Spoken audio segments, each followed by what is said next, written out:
following is an exclusive presentation of Ravens Productions.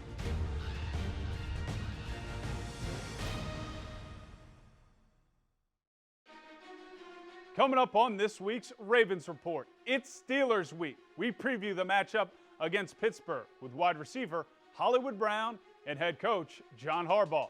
Plus, Patrick Queen was wired up against the Rams. All that and more on this week's Ravens Report. He's a 15-10-5 touchdown Ravens. They're dancing in the aisles. Oh, what a scene we have at M&T. Family of 3-1.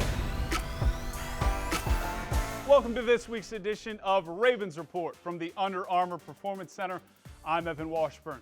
It's the final week of the regular season, and despite 5 straight losses, the Ravens' playoff hopes, albeit slim, are still very much alive as they prepare for a huge game with their arch rival, the Pittsburgh Steelers, in Week 18. So here's the playoff scenario for the Ravens. They need a win Sunday, and they need wins by the Jaguars, Patriots, and Raiders to reach the postseason for the 4th straight year. All feasible in what's been a wild season across the NFL. Now, who will start at quarterback for Baltimore is still very much in question as we stand here right now. But what is not in question is that Hollywood Brown will be a critical part of the offense on Sunday. And earlier this week, he caught up with our Shelby Gurnath.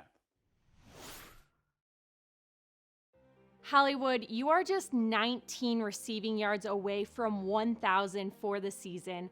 What would that accomplishment mean to you?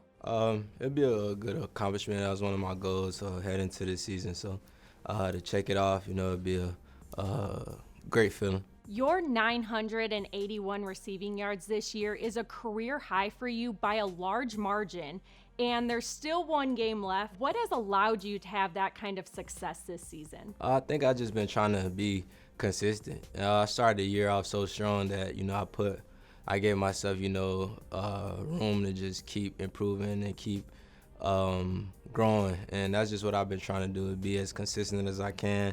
And, throughout the season, I've been doing a pretty good job of it. Now, when you reach 1,000 yards, and I'm speaking that into existence because I think it'll happen this weekend, but when you hit that, you and Mark Andrews would become just the second Ravens tandem to each reach that milestone in the same season.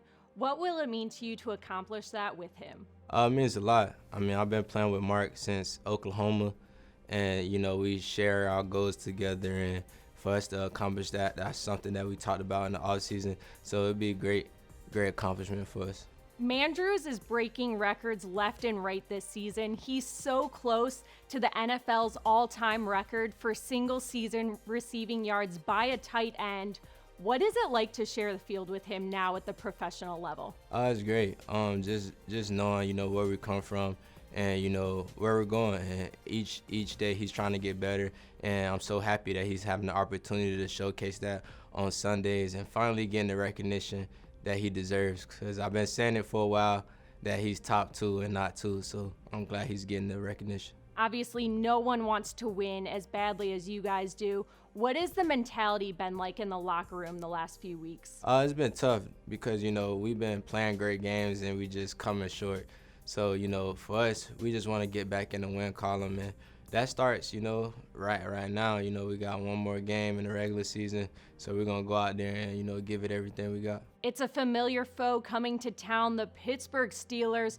What is it about this rivalry game that's different from the other games in the division? Ever since I got drafted here, you hear about the Steelers, the rivalry, you see the highlights, you see, everything, the whole history.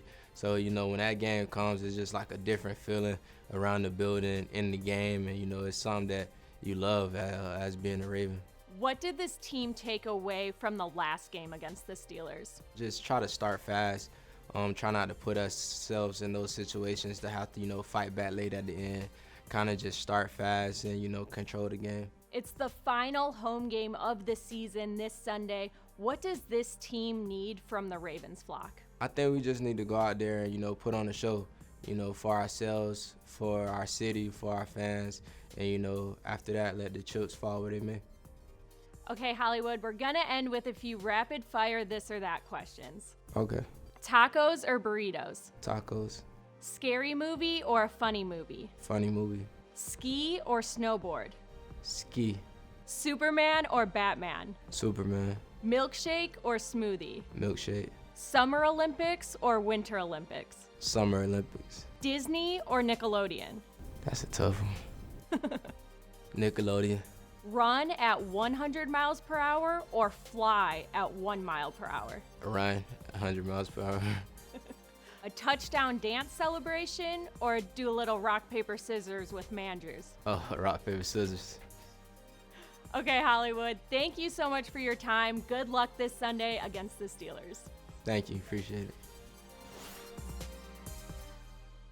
And a milestone opportunity for Hollywood on Sunday, which is 19 receiving yards. He would top 1,000 for the season, an important threshold for any wide receiver. Coming up next on Ravens Report, we had Patrick Queen wired up for Sunday's game against the Rams.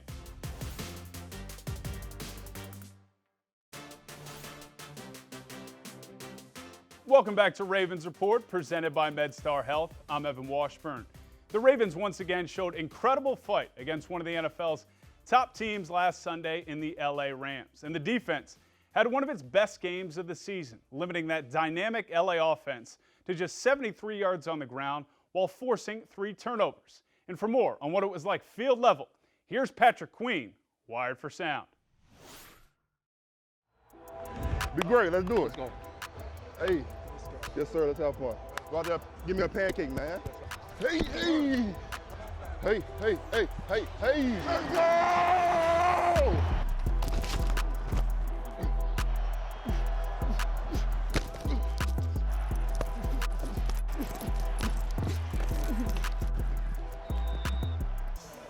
Hey, don't start holding, dog. They held me on that stretch. Yeah. He turned me all the way around. Really? Yeah, and I still got there.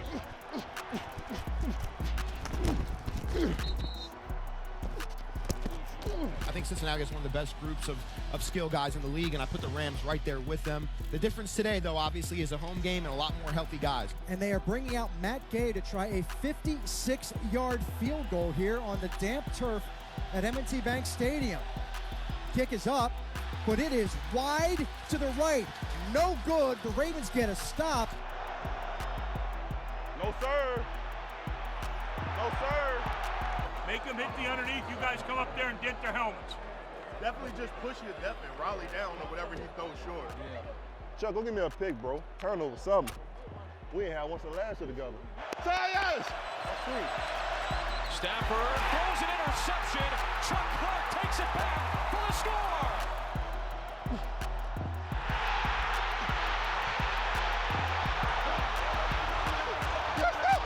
Let's go, Chuck! Let's go, Chuck! Let's go, Chuck! Let's go, Chuck! Let's go, Chuck! Let's go, Chuck! Just the 7th interception of the season by a Raven, and it's the first defensive touchdown for Baltimore in 2021. Chuck Clark saw it the entire way. He had his eyes on Matthew Stafford.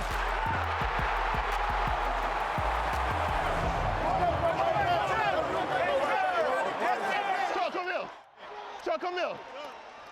After all them damn jumps, I told you, boy.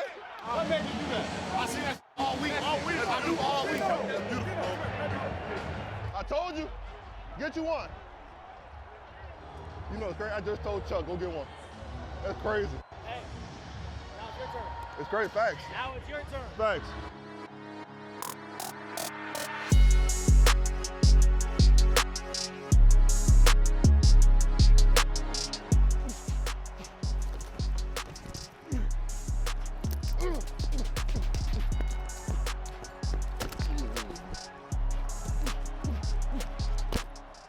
You good, bro?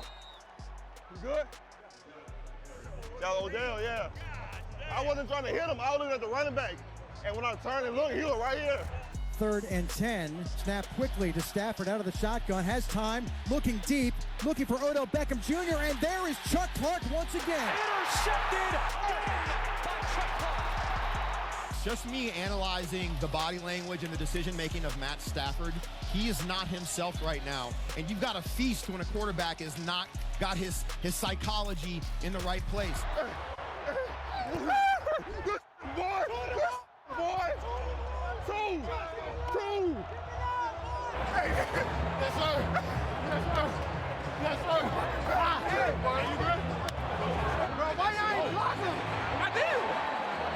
I been checking. You ain't get up fast enough. I was trying, though. I was trying. Plan for the unplanned is something we've had to learn to do this year. So the Ravens now on defense, the sudden change plays that have been vacant for much of the season are arriving just in the nick of time. Matthew Stafford out of the shotgun, back to pass, has time until he does not. Ball's out. Tyus Bowser forced the fumble. The Ravens recover. Justin Houston jumps on the ball. Justin Houston out of the pack. Tyus Bowser knocked it free.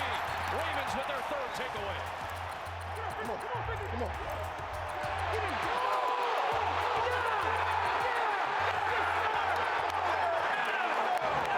Keep him coming now. All right. They can't block us. Let's keep going. All right. I thought you were running the midfield. You ran all the way down there. I haven't seen the picture. So now we got to wait and see what will happen. You just never know. The Ravens have been in this situation, though, so many times early on in the season. These close games all went their way. Of late, they have gone against them, trying to reverse that trend right now. Come on. Let's get it.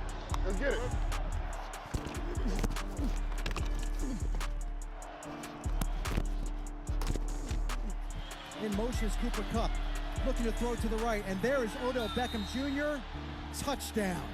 And with that, the Rams take a 1-point lead, 57 seconds remaining.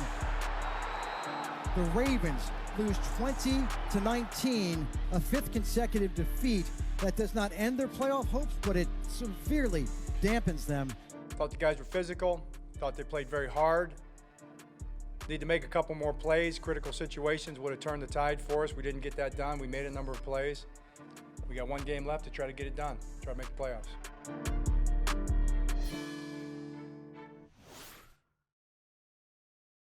And for some context on all the close games the Ravens have had this season, Sunday they tied an all-time NFL record for the most games decided by 2 points or less with 6. Only 4 other teams have hit that mark in NFL history, including the '97 Ravens. Coming up next on Ravens Report, we preview Sunday's matchup with the Steelers with the head coach, John Harbaugh.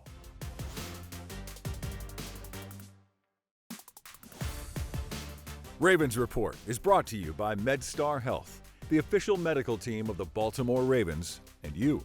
MedStar Health. It's how we treat people. Welcome back to this week's edition of Ravens Report from the Under Armour Performance Center. I'm Evan Washburn. It only seems fitting that the Ravens and Steelers would be meeting in Week 18, with both teams desperately needing a win to keep their faint playoff hopes alive. It's the kind of stakes that have built this game into one of the greatest rivalries in sports. And then you mix in the possibility that Sunday could be the last game of Ben Roethlisberger's Hall of Fame career, and it feels like it has all the ingredients of another classic chapter. And for more on the game, here's the head coach with Garrett Downing. Coach, thank you so much for the time. This week you got the Pittsburgh Steelers coming to town, and you've said all week that the focus is on winning this game. Obviously, there's different scenarios that we can look at, and I'm sure plenty of fans will be scoreboard watching during the game. But for you guys, I know the focus is on the task at hand. How has that affected preparation over the course of this week? Well, the guys have been great. I mean, we understand that it's our game, is our responsibility, and that's it's about time we won a game too. We've been fighting hard and all that kind of stuff, and that's all good. But we want to find a way to win. We're playing the Steelers. We're at home. It's an opportunity to go win a football game.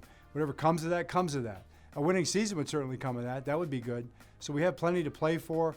Guys are excited. We've had a really good week of practice, and we're looking forward to playing the game. Now, Coach, a big storyline for this week's game is that it's likely going to be Ben Roethlisberger's final NFL game. That's something that he's talked about over the course of this week. There's been so many big moments against Ben and the Steelers over the years. What has he brought to this great rivalry? Well, he's brought his immense talents and playmaking ability, and he's a lot of excitement to the rivalry. I mean, he's gone out there and played. That's what he's done. And that's what our guys have done, and that's what's made it such a great rivalry. All those moments. It's been fun watching him and all the guys play in this amazing rivalry, and we're looking forward to another chapter on Sunday. Now, Coach, on your side, a couple of guys this week who talked about how their futures are up in the air. Jimmy Smith and Calais Campbell, veteran players who've been doing this a long time.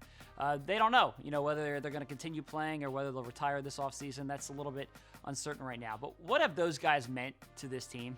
Well, they've been great. I mean, different ways. Jimmy's been here since he was drafted. Been through a lot, all the ups and downs and all the roads we've traveled.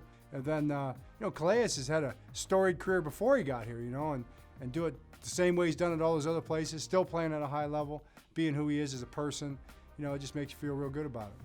Now, Coach, someone who's going to be in attendance this week is Terrell Suggs. He's somebody who kind of defined this rivalry in a big way over the course of his career. He's going to be our legend of the game. It's going to be his first time back in the stadium to be honored since his playing days ended. Are you looking forward to seeing Sizzle? Is he bringing his gladiator mask? I hope so.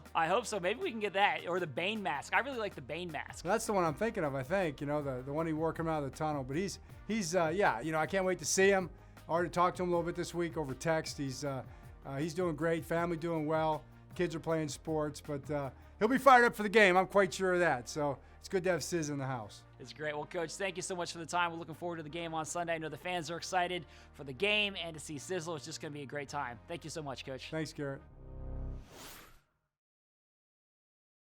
And Sunday's game marks the 31st meeting, including playoffs, between the two head coaches, John Harbaugh and Mike Tomlin, which is the second most by a pair of opposing head coaches in league history. Just another layer to what is a storied rivalry. Coming up next on Ravens Report, Brian Billick breaks down some of the great individual performances from last Sunday's game. Stay with us.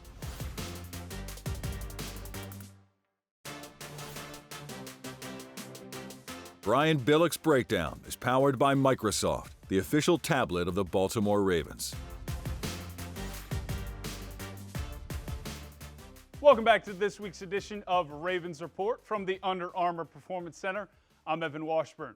The defense had itself a day last Sunday against the high-flying Rams, holding them to just 20 points, well below their season average, and forcing 3 turnovers. And it was a team effort with a number of guys stepping up. And to break down all those performances, here's Brian Billick with this week's Billick's Breakdown. Incredibly tough, emotional, gutty game by the Ravens against an outstanding Ram team that had so much on the line as well. I thought the defense played spectacular. 3 turnovers, held the Rams to 3 of 9 on third down. Normally when we look at the film, I want to break down some schemes, but this was just all about individual effort. You can see what I'm talking about as we go through the tape. The first one's the first interception that Stafford threw. And this is a simple, ends up being a 3-by-1 formation with a couple quick hitches or quick stops. Now this is normally very effective. This is on a 3rd and 2, but against cover 2, it's tough. And here you're going to see Clark do a phenomenal job. He immediately recognizes what's going on. The quarterback is counting on the slot defender to jump the slot receiver and leave that little open route for the tight end. But Clark, knowing they're in 2 deep, knows that the corner Smith on the outside is going to take care of that outside route. Before Stafford even begins to let go of the ball, Clark jumps on it and had to shock Stafford for him to be there the way it was and turned into the pick 6. Just an unbelievable play by Clark. Great recognition. You know he had worked it all week long in recognizing that this combination was coming. And this next one here is spectacular as well. This is a great job. Stevens, who's new to the team, he has to fight through the trash. Again, this is going to be on a key 3rd down. He has to follow the receiver all the way across the field. And this is tough because you have to fight through the trash of the receivers, the underneath coverage as well. Now, Stafford sees this. He's going to drop it off what amounts to a just quick shallow route. But Stevens comes up with such a sure tackle. This was a 3rd and 3. Leaves him short of the 1st down, and now the Rams have to punt. So a great job of covering, great job working through the trash and going over the top and stopping the tackle for the 1st down. And then likewise, Jimmy Smith on this one. This was a huge play. Really could have been a huge play. This could have changed the outcome of the game because it's a 3rd and 1. And you can see the running back, Sony Michel, he's supposed to go inside, but he sees all that air to the outside. Smith stays home. He doesn't bite the cheese, so to speak, to come inside. He fights off the edge of the tight end and then again shoots through and brings the tackler down. Shoestring tackle. Had he not made this tackle, he'd have gotten around the edge. Clearly would have had the first down, may have scored. Just a spectacular individual performance across the board. Now, I would be remiss, of course, we got to have the obligatory Mark Andrews play, particularly one that set the record for the single season reception in yards that Mark Andrews. This is a great play, great read by Huntley as well. So the linebacker or the safety just settles. Mark does a great job. Rather than just going vertical, settles subtly just to get the DB to go flat-footed. The free safety is too late, trying to work over to the top of the coverage, but just a great route, great settling, getting in behind it. Free safety can't get there. Excellent read by Huntley, and a good job by the offensive line. So just outstanding performance in so many ways by so many individual players. It's great that the Ravens are playing the Steelers this week, because when you play the Steelers, it doesn't matter what you're playing for, who's playing for what. It's always a physical, tough game. This is just the opponent that the Ravens need to play. So now it's on to the regular season finale against who else but the Pittsburgh Steelers, who find themselves in a similar position to the Ravens, needing a win and a bunch of help to get into the postseason. Here are a couple keys for this game from my perspective. Defensively, sell out to stop the run and rookie Najee Harris, who's coming off a monster game on Monday night with 188 yards. He's been fantastic all season, top 5 in rushing. Make Big Ben and the passing game beat this defense for the Ravens in this one. Offensively, whether it's Lamar or Tyler Huntley, try and dial up some shot plays in the passing game. Just 23 plays of 20-plus yards the last 9 games. A few more chunk plays could be the difference in this critical game. That'll do it for this week's show. Thanks so much for watching, and do your best to get to the game on Sunday, because it's going to be a blast. Terrell Suggs will be in the house as a legend of the game. And speaking of legends, rock and roll group Cheap Trick performing at halftime. Enjoy the game on Sunday. Hopefully it's another Ravens-Steelers classic.